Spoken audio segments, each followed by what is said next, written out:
গল্পের শুরুতে জেমি একাই সেই স্টোর রুমে যায়, যেখানে সে অনেক পুরনো একটি বাক্স দেখতে পায়। বাক্সটির ভিতরে ছোট ছোট অনেক জিনিসপত্র ছিল, যেগুলো হয়তো ব্ল্যাক ম্যাজিকের কিছু একটা হবে। এই বাক্সর ভেতরেই একটি অদ্ভুত বোতল ছিল। অসাবধানতাবশত তার হাত থেকে বোতলটি পড়ে ভেঙে যায়। তখনই আলো চলে যায়। এটা দেখে জিমির গলা যেন শুকিয়ে যেতে থাকে। ভয় পেয়ে সে তার বোনকে ডাকতে শুরু করে। কিছুক্ষণ পরেই তার ঘরের দরজা যেন কেউ নক করছিল, সেটাও অস্বাভাবিকভাবে। জেমি এতটাই ভয় পেয়েছিল যে সে ওই দরজা খুলতেই যায় না। কিছুক্ষণের মধ্যেই সে দরজায় নক করা বন্ধ হয়ে যায়। এদিকে তার চিৎকারের শব্দ তার বোনের কাছে পৌঁছাচ্ছিল না। এমন সময় আমরা লক্ষ্য করি যে জেমির পিছনে কিছু একটা দাঁড়িয়ে আছে। এখন আমরা জেসি নামের একটি মেয়েকে দেখতে পাই। সে কোনো এক ধ্যানে মগ্ন ছিল। এ সময় সিস্টার তাকে জিজ্ঞাসা করে তার সাথে এমন অস্বাভাবিক ঘটনা কি এর আগেও ঘটেছে, কিংবা এই ঘরে সে কি অদ্ভুত কিছু অনুভব করেছে কিনা। জেসি কান্না করে বলতে থাকে সে এসবের কিছুই জানে না, কিন্তু সে এটা ভালো করে জানে যে তার সাথে অস্বাভাবিক কিছু একটা তো হয়েছে। অনেক বড় একটা সমস্যা যেন তার ভেতরে ভেতরে বাসা বাঁধছে। আর সে জেমিকে বাঁচানোর জন্য সিস্টারের কাছে অনুরোধ করে। সিস্টার জেসির কাছে বলে, তুমি জেমি সম্পর্কে যা জানো তা আমাকে বলো। অর্থাৎ এখানে আসার আগে জেমির সাথে কি ঘটেছিল সেই বিষয়গুলো জানতে চাচ্ছে। এ সময় আমরা অতীতের দৃশ্য দেখি। এই সময় মিথুন নামের একজন ছেলে এই গল্পটি আমাদেরকে শোনাচ্ছিল, যে আর কেউ নয়, জেসিকার হাজব্যান্ড। আর জেমি হলো জেসির ছোট বোন। তারা যখন ছোট ছিল তখনই তাদের মা বাবা মারা গিয়েছিল। মিথুনও এতিম ছিল। বড় হওয়ার পরে মিথুন ও জেসির বিয়ে হওয়ার পরে তারা তিনজনই একটি বাড়িতে থাকত। মিথুন কিন্তু জেমিকে নিজের বোনের মতোই ভালোবাসত।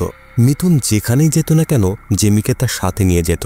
একটা সময় জেমি সিদ্ধান্ত নেয় যে সে ফিল্ম ডিরেক্টর হবে। কোনো এক ফিল্ম ফেস্টিভ্যালের জন্য জেমির স্ক্রিপ্ট সিলেক্ট করা হয়। সেই লোকগুলো জেমিকে একটু টাস্ক দিয়েছিল, সেটা হলো সে যেন ভালো একটি ভূতের স্ক্রিপ্ট তাদেরকে লিখে পাঠায়। অর্থাৎ একটি হরর শর্ট ফিল্মের প্রেজেন্টেশন দিতে হবে। স্ক্রিপ্ট অনুযায়ী শর্ট ফিল্ম তৈরি করে তাদেরকে দেখাতে হবে। স্ক্রিপ্ট অনুযায়ী জেমি অনেকগুলো ভৌতিক লোকেশন খুঁজে বেড়াচ্ছিল।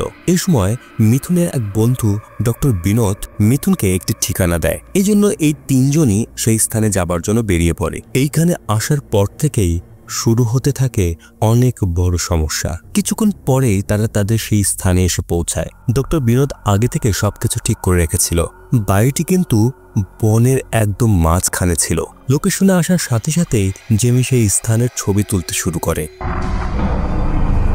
অন্যদিকে মিথুন তার বন্ধুকে ফোন করে তারা পৌঁছে গেছে সেই কথাটি জানিয়ে দেয়। আর তার বন্ধু জানা যে যেহেতু সে কাজে ব্যস্ত তাই সন্ধ্যার পরে তার সাথে এসে দেখা করবে। সন্ধ্যা হলেই বিনোদ তাদের সাথে এসে দেখা করে আর জেমিকে জিজ্ঞাসা করে কি ডিরেক্টর সাহেব লোকেশন পছন্দ হয়েছে। জেমি বলে যে তার খুবই পছন্দ হয়েছে, শুধুমাত্র লোকেশন অনুযায়ী তার স্ক্রিপ্টের কিছুটা চেঞ্জ করতে হবে। বিনোদ বলে আসলে এই বাড়িটি উইলিয়াম নামের একজন ব্যক্তির ছিল। লোকে বলে তার সাথে বেশ অদ্ভুত কিছু ঘটনা ঘটেছিল। এটি শুনে জিমি বায়না ধরে বসে তার ঘটনা শোনার জন্য। এতে হয়তো তার স্ক্রিপ্ট লিখতে অনেক সুবিধা হবে। তখন বিনোদ সেই ঘটনাটি বলতে শুরু করে। যে ঘটনাটি ঘটেছিল 1947 সালে। উইলিয়াম ছিল এডওয়ার্ডের সন্তান। এন্টিক জিনিসপত্র সংগ্রহ করা ছিল উইলিয়ামের নেশা। তার বাবা এডওয়ার্ডও তাকে অনেক সাপোর্ট করত। এরই মাঝে ভারতবর্ষ স্বাধীন হয়, অর্থাৎ সকল ব্রিটিশেরা নিজেদের দেশে ফিরে যাচ্ছিল। এদিকে উইলিয়াম ও তার বাবা কোনো একটি কাজের জন্য উত্তরের দিকে ট্রাভেল করছিল। সেই জায়গায় গিয়ে উইলিয়াম কিছু জিনিস জানতে পারে। সে জানতে পারে যে অনেক বছর আগে এখানে জুস থাকতো যারা বেশ অদ্ভুত রিচুয়াল করত, আর তার প্রায় সব রিচুয়ালই কালো জাদুর সাথে যুক্ত ছিল। এ ধরনের বইপত্র পড়ে উইলিয়ামের আগ্রহ তৈরি হয় কালো জাদুর প্রতি। এই বইয়ের মাধ্যমে উইলিয়াম একটি বাক্স সম্পর্কে জানতে পারে। সে প্রতিনিয়ত ওই বাক্সটি খুঁজে বেড়াচ্ছিল। অনেকদিন খোঁজ খবর নেওয়ার পরে অবশেষে সে ওই বাক্সটি খুঁজে পায়। সে যখন ওই বাক্সটি তার বাড়িতে নিয়ে আসে তারপর থেকেই তার সাথে অদ্ভুত কিছু ঘটনা ঘটে। অর্থাৎ মানসিক ও শারীরিকভাবে সে অনেক অস্বস্তি বোধ করছিল। এডওয়ার্ড অনেকগুলো ডাক্তারকে ডেকে নিয়ে এসে দেখায়, কিন্তু উইলিয়াম যেন কোনোভাবেই ঠিক হচ্ছিল না। ওই বাক্সটি পাওয়ার ঠিক 6 দিন পরে উইলিয়াম আত্মহত্যা করে। এরপরে এডওয়ার্ড ইংল্যান্ডে ফিরে যায়। এডওয়ার্ড ফিরে যাওয়ার পরে গ্রামের লোকেরা এটা ভাবতে থাকে যে উইলিয়ামের আত্মা হয়তো এখনো সেই বাড়িতে আছে, অর্থাৎ এই বাড়িতে অনেক বছর ধরেই বাড়িটি বন্ধ ছিল। সম্প্রতি বিনোদের এক বন্ধু এই বাড়িটি কিনেছে। অবাক করার বিষয় হলো এর মধ্যে যারা এখানে থাকতে এসেছে তাদের তেমন কোনো কিছুই হয়নি। জেমি জিজ্ঞাসা করে, তাহলে ওই বাক্সটির কি হলো? বিনোদ বলে, কেউই জানে না সেই বাক্সটি এখন কোথায়, হয়তো এই বাড়িতেই কোথাও আছে। আমি একজন সিস্টারকে চিনি, তুমি যদি আরো কিছু তথ্য জানতে চাও তাহলে তার সাথে গিয়ে দেখা করতে পারো। এরপরে জেমি তার ঘরে গিয়ে স্ক্রিপ্ট লিখতে শুরু করে। জেসি জেমিকে এসে বলে, অনেক রাত হয়েছে, এখন ঘুমিয়ে পড়ো। এরপরে জেসি তার ঘরে চলে যায় আর মিথুনের সাথে অনেক ঘনিষ্ঠ হতে শুরু করে। পরের দিন সকালে মিথুন জেসিকে বলে, তোমার আঙ্কেল আমাকে ফোন করেছিল জমির ব্যাপারে কথা বলার জন্য, পারলে তুমি তার সাথে একবার কথা বলে নাও। জেসি বলে সে তার সাথে কথা বলতে চায় না, তার সাথে এখন আমাদের কোনো সম্পর্ক নেই, আর ওই জমির কোনো অংশ আমি চাই না। আমার জন্য জেমি ও তুমি যথেষ্ট। এ সময় মিথুন বলে, ঠিক আছে, আমি একজন ডিরেক্টরের সাথে দেখা করতে যাচ্ছি। জেসি বলে, তুমি কি আমাকে একা রেখে যাচ্ছ? ওই উইলিয়ামের কাহিনী জানার পরে আমি সারা রাত ঘুমোতে পারিনি। মিথুন হেসে বলে, আরে জেসি, ওটা তো শুধুমাত্র একটি গল্প, লোককাহিনী। আসলে জেমিকে মোটিভেট করার জন্যই বিনোদ এই গল্পটি শুনিয়েছিল। এরপরে মিথুন জেমির স্ক্রিপ্ট পড়তে শুরু করে। মিথুন মনে করে স্ক্রিপ্ট মোটামুটি ঠিক আছে, কিন্তু ক্লাইম্যাক্সে একটু চেঞ্জ করতে হবে। মিথুন আরও বলে, স্ক্রিপ্ট অনুযায়ী তোমার তো বেশ কিছু জিনিসপত্র লাগবে। জেমি বলে, সমস্যা নেই, এই বাড়ির স্টোররুমে বেশ কিছু জিনিস আছে, তুমি চিন্তা করো না, আমি ম্যানেজ করে নেব। এরপর জেমি একাই সেই স্টোররুমে যায়, যেখানে সে অনেক পুরনো একটি বাক্স দেখতে পায়। আগ্রহ করে সে বাক্সটি তার ঘরে নিয়ে এসে দেখতে শুরু করে যে বাক্সর ভেতরে আসলে কি আছে। বাক্সটির ভিতরে ছোট ছোট অনেক জিনিসপত্র ছিল, যেগুলো হয়তো ব্ল্যাক ম্যাজিকের কিছু একটা হবে। এই বাক্সর ভেতরে একটি অদ্ভুত বোতল ছিল, দেখতে তরল জাতীয় কিছু একটার মতো। অসাবধানতাবশত তার হাত থেকে বোতলটি পড়ে ভেঙে যায়। তখনই আলো চলে যায়। এটি দেখে জিমির গলা যেন শুকিয়ে যেতে থাকে। ভয় পেয়ে সে তার বোনকে ডাকতে শুরু করে। কিছুক্ষণ পরেই তার ঘরের দরজা যেন কেউ নক করছিল, সেটাও অস্বাভাবিকভাবে। জেমি এতটাই ভয় পেয়েছিল যে সে ওই দরজা খুলতেই যায় না। কিছুক্ষণের মধ্যেই সে দরজায় নক করা বন্ধ হয়ে যায়। এদিকে তার চিৎকারের শব্দ তার বোনের কাছে পৌঁছাচ্ছিল না। এমন সময় আমরা লক্ষ্য করি যে জেমির পিছনে কিছু একটা দাঁড়িয়ে আছে। পিছনে ঘুরে তাকাতেই যেন তার পুরো শরীর ঠান্ডা হয়ে যায়। হঠাৎ করে আত্মার দিক থেকে কালো ধোঁয়া জেমির মুখের ভেতরে যেতে শুরু করে। এমন সময় জেমির ঘুম ভেঙে যায়। সে লক্ষ্য করে সকাল হয়ে গেছে, আর সে ভাবতে থাকে তার সাথে যে ঘটনাগুলি ঘটল সেটা কি স্বপ্ন ছিল না সত্যি। এমন সময় সে তার হাতের দিকে তাকায় আর লক্ষ্য করে তার হাতগুলো মোটেও স্বাভাবিক নয়। অন্যদিকে আমরা মিথুনকে দেখি যে কারোর সাথে কথা বলছিল। বাগানে এসে দেখে জেমি দোলনায় বসে আছে। তাই মিথুন জেমির কাছে গিয়ে বলে, তুমি এখানে বসে আছো, আমাদের শর্ট ফিল্মের জন্য বেশ কিছু মানুষ এখানে আসছে, আর তুমি কি স্টোররুম থেকে কিছু পেয়েছো? এখানে জেমি অদ্ভুতভাবে উত্তর দেয় যে সে স্টোররুম থেকে কিছুই পায়নি, আর সে এখন অনেক ক্লান্ত। এটা বলে সে সেখান থেকে চলে যায়। এই সময় জেসি মিথুনের কাছে এসে জিজ্ঞাসা করে যে, তুমি কি জেমিকে দেখেছো? আমি সারা বাড়ি ওকে খুঁজে বেড়াচ্ছি, কোথাও ওকে দেখতে পাচ্ছি না। মিথুন বলে, একটু আগে তো ওকে আমি বাগানে দেখেছি, হয়তো স্ক্রিপ্ট লেখার জন্য কোথাও গেছে, একটু খুঁজে দেখো। হয়তো আজকে ওর মুড ভালো নেই, আমার সাথেও ভালোভাবে কথা বললো না। জেমিকে খুঁজতে খুঁজতে জেসি পৌঁছে যায় সেই স্টোর রুমে। এমন সময় সে অনুভব করে এই স্টোর রুমে কেউ আছে। এ সময় সে নিচে পড়ে যায়, এতে সে পায়ে বেশ ব্যথা পায়। এ সময় মিথুনও তার কাছে আসে। কিছুক্ষণের মধ্যে জেমিও জেসির কাছে এসে জিজ্ঞাসা করে, তার কি হয়েছে? আমি তোমার ঘরে ছিলাম। জেসি বলে, আমি তো তোমাকে তোমার ঘরেও খুঁজেছি, তুমি সেখানে তো ছিলে না। জেমি বলে, না তো, আমি আমার ঘরেই ছিলাম। এরপরে রাত হয়, সকলেই ঘুমিয়েছিল। মাঝরাতে জেমির ঘুম ভাঙে আর সে পানি পান করার জন্য বাইরে বের হয়। অন্ধকারের মধ্যে পানি পান করার পরে সে যখন ফিরে যাচ্ছিল তখন টিভি একাই অন হয়ে যায়। জেমি কিছু না মনে করে টিভি বন্ধ করে চলে যাচ্ছিল, কিন্তু আবার অন হয়ে যায় টিভি। এমন সময় সে লক্ষ্য করে যে তার ঘরের দরজা খুলে যাচ্ছে, আর ঠিক তার দিকে কেউ যেন এগিয়ে আসছে। সে ভয়ে ভয়ে চাদর খুলে দেখে, কিন্তু ঘরের ভেতরে তো কেউ নেই, দরজাও বন্ধ। হঠাৎ কিছু একটা তার চাদর টেনে নেয়, যেটা থেকে ভয়ে জেমি চিৎকার করতে থাকে। সকাল হতে আমরা দেখি জেমির চেহারা ভয়ঙ্কর রূপ নিয়েছে। এ সময় ডক্টর বিনোদ তার ঘরে এসে জেমিকে ডাকতে শুরু করে। জেমি যেন তখনই স্বাভাবিক হয়ে যায়। বিনোদ জিজ্ঞাসা করে তার শরীর এখন কেমন আছে। জেমি বলে, বুঝতে পারছি না, মাঝে মাঝে মাথাটা এত ব্যথা করে, সেই কারণে সে ঠিকমতো মনোযোগ দিতে পারছে না। বিনোদ বলে, তুমি স্ক্রিপ্ট নিয়ে একটু বেশি চিন্তা করছো, কিছু সময়ের জন্য রেস্ট নাও। এই সময় বিনোদ লক্ষ্য করে যে টেবিলেই পড়ে আছে একটি বাক্স। এটা দেখে জেমিকে জিজ্ঞাসা করে, এটা কি তোমার শর্ট ফিল্মের জন্য রেডি করেছো? জেমি বলে, না তো, এটা আমি ওই স্টোর রুম থেকে পেয়েছি। তখনই বিনোদ বলে, বাক্সটি তুমি যেখান থেকে এনেছো সেখানেই রেখে আসো। হতে পারে এটাই হয়তো সেই উইলিয়ামের বক্স। সেই রাতে জেমি যখন ঘুমোচ্ছিল তার সাথে ঘটতে শুরু করে অদ্ভুত কিছু ঘটনা। ভয় পেয়ে জেমি যখন চিৎকার করছিল, জেসি ছুটে আসে তার কাছে। এমন অবস্থার কারণে পরের দিন মিথুন জেমিকে ডাক্তারের কাছে নিয়ে যায়। ডাক্তার কোনো সমস্যাই দেখে না, শুধুমাত্র তাকে দুশ্চিন্তা করতে নিষেধ করে। সেই রাতে জেসি যখন ঘুমোচ্ছিল তখন বাইরে থেকে সে অদ্ভুত কিছু শব্দ শোনে, আর তাই সে বাইরে বেরিয়ে হলরুমে আসে, যেখানে টিভি অন ছিল। জেসি টিভি বন্ধ করে যখন তার ঘরের দিকে যাচ্ছিল তখন সে লক্ষ্য করে জিমির ঘরের দরজা একাই খুলে যাচ্ছে। এই অন্ধকারের মধ্যে সে ধীরে ধীরে তার ঘরের দিকে যায়। সে রুমের ভেতর গিয়ে দেখে জিমি তার বিছানায় বসে অদ্ভুত ভাষায় কিছু একটা পড়ছে। জেসি আলো জ্বালায় আর সে লক্ষ্য করে যে জিমি তো বিছানায় শুয়ে আছে, আর সে ভাবতে থাকে হয়তো সে ভুল কিছু দেখেছে। পরদিন সকালে কাজের জন্য মিথুন বাইরে যায়। যাবার সময় জেসিকে বলে যায় সে যেন জেমির খেয়াল রাখে। কিছুক্ষণ পর জেসি জেমিকে সকালের খাবার খাওয়ার জন্য ডাকতে যায়, কিন্তু তাকে কোথাও খুঁজে পাচ্ছিল না। অনেক খোঁজাখুঁজির পরে বাগানে তাকে দেখতে পায়। এই সময় জেমি আকাশের দিক তাকিয়ে অদ্ভুত কিছু বলছিল। তার চেহারাও স্বাভাবিক ছিল না। জেসির কণ্ঠ শুনে জেমি স্বাভাবিক হয়ে বলতে থাকে, তুমি কি কিছু সময়ের জন্য আমাকে একা ছাড়তে পারো না? সেই রাতে যখন তারা খাবার খাচ্ছিল তখন জেমি বলে, আরে তুমি তো অনেক সুন্দর খাবার রান্না করেছো। সে কিন্তু অদ্ভুতভাবে খাবার খাচ্ছিল, দেখে মনে হচ্ছিল অনেক দিন ধরে সে খায়নি। এটা দেখে জেসি অবাক হয়ে যায় যে সে এমনটা কেন করছে। এরপরে জেমি যখন ঘুমিয়ে পড়ে তখন জেসি তার ঘরে যায়। এ সময় জেমি জেসিকে বলে আজকে রাতে যেন সে তার কাছে থাকে, তাই জেসিও তার বোনের কাছে ঘুমোয়। ঠিক মাঝরাতে জেসি লক্ষ্য করে যে জেমি বিছানায় বসে অদ্ভুত ভাষায় আবারও কিছু একটা পড়ছে। এটা দেখে জেসি যখন জেমিকে ডাকে তখন জেমি অন্ধকার ঘরে একদিকে ইশারা করে। তখনই জেসি লক্ষ্য করে যে অন্ধকারের মধ্যে দাঁড়িয়ে আছে অস্বাভাবিক কিছু একটা।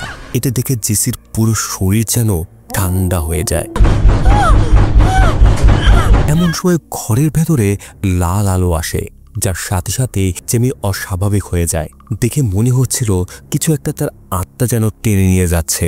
এরপরে ষষ্ঠ দিন আসে, অর্থাৎ জেমি যেই দিন বাক্সটি পেয়েছিল তার ঠিক 6 দিন পরে, অর্থাৎ গল্পের শুরুর দিন, যেদিন জেসি সিস্টারকে এর সকল ঘটনা খুলে বলছিল। এই সকল কিছু শুনে সিস্টার বলে হয়তো তার এত শক্তি নেই যে এ সব কিছু সামাল দেবে। সে একজন ফাদারের ঠিকানা দেয়। সিস্টার চলে গেলে জেসি তার জিনিসপত্র গোছাতে শুরু করে। এ সময় মিথুন এসে তাকে বলে এখান থেকে চলে গেলেই সমস্যার সমাধান হবে না, সমস্যা এখানেই শুরু হয়েছে, সমাধানও এখানেই করতে হবে। একটু অপেক্ষা করো, ফাদার এখানে আসুক, দেখা যাক কি হয়। কিছুক্ষণ পরেই বিনোদ ফাদারকে নিয়ে আসে। তার সাথে একজন অ্যাসিস্ট্যান্টও এসেছিল।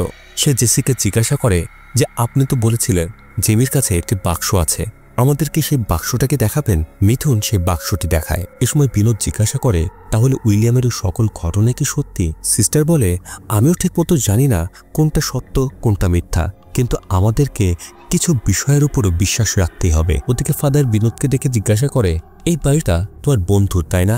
বিনোদ বলে হ্যাঁ ফাদার, এই বাড়িকে রিসোর্ট বানানোর চিন্তা করা হচ্ছে। ফাদার জিজ্ঞাসা করে ওর পরিবারের সাথে অদ্ভুত কোনো ঘটনা ঘটেছিল কি? বিনোদ বলে না তো, ওনাদের সাথে এমন কোনো ঘটনাই ঘটেনি। এরপরে ফাদার ওই সিস্টারের কাছে গিয়ে এই বিষয়গুলো নিয়ে আলোচনা করছিল। তারা চিন্তা করে যে জিমিকে কি তারা বাঁচাতে পারবে।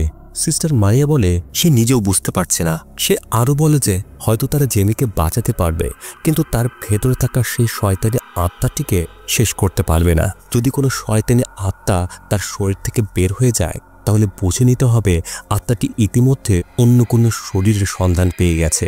এভাবে শয়তানি আত্মা আরো শক্তিশালী হয়ে ওঠে। এমন সময় সেই স্থানে কালো মেঘে ঢেকে যায়। ওদিকে জেসি যখন জেমির ঘরে যায় দেখে ঘরের ভেতরে সে নেই। এমন সময় দরজা বন্ধ হয়ে যায়। সে অনেক চেষ্টা করে দরজাটি খোলার, কিন্তু দরজাটি যেন কোনোভাবেই খোলা যাচ্ছিল না। ওদিকে ফাদার এবং সিস্টারও জেমিকে খুঁজে বেড়াচ্ছিল। তারা কিন্তু কোনোভাবেই জেসির কণ্ঠ শুনতে পাচ্ছিল না। এমন সময় ফাদার লক্ষ্য করে জেমি স্টোর রুমের দিকে যাচ্ছে। সেও তার পিছু পিছু ওখানে পৌঁছায়, কিন্তু সেখানে গিয়ে সে কাউকেই দেখতে পায় না।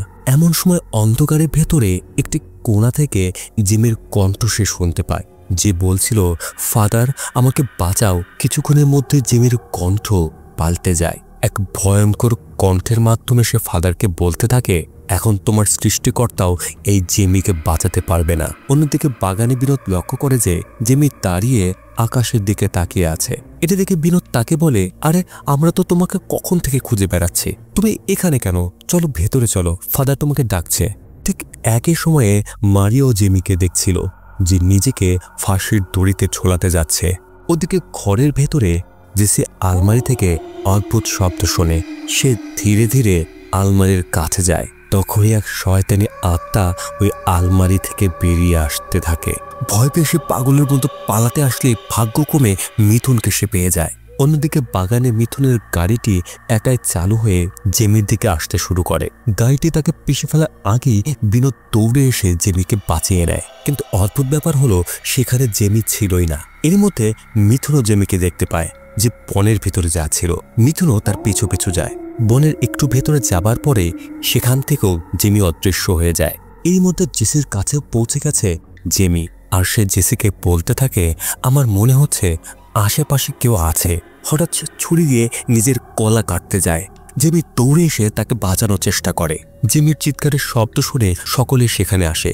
এ সময় জেসি ফাদারকে জিজ্ঞাসা করে যে তার বোনের আসলে কি হয়েছে, দয়া করে ফাদার আমার বোনকে বাঁচান। এ সময় মারিয়া জানায় যে জেমি যে বাক্সটি খুলেছিল সেটি কোনো সাধারণ বাক্স নয়, এটাকে ডিবুক বলে। প্রাচীনকালে বেশ কিছু মানুষ এই ডিবুকের ব্যবহার করত, যার ভেতরে যে কারো আত্মাকে রেখে দেয়া হতো। অর্থাৎ প্রাচীনকালে এক ধরনের গোষ্ঠী নিজের আত্মা অথবা অন্য কারো আত্মাকে একটি বাক্সের মধ্যে সুরক্ষিত রাখত।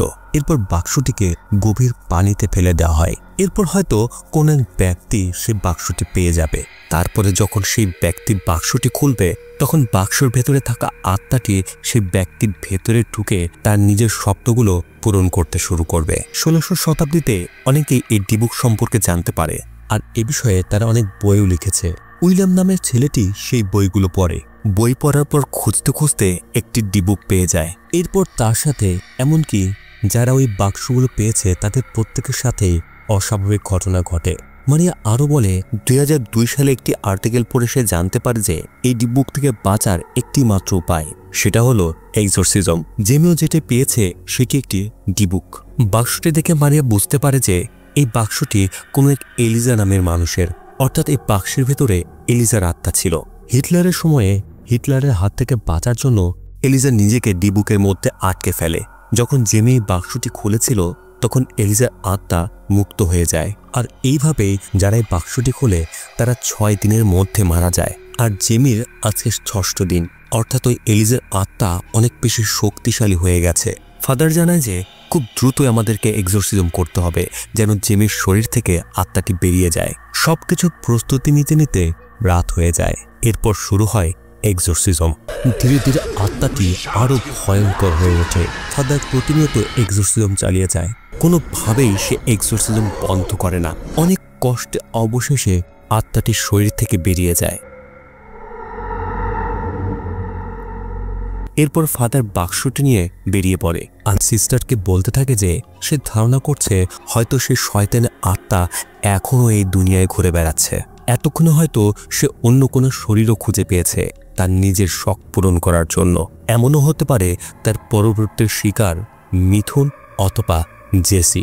গল্পের একদম শেষে আমরা দেখি জেসির সাথে এখন ঘটতে শুরু করেছে অদ্ভুত কিছু ঘটনা।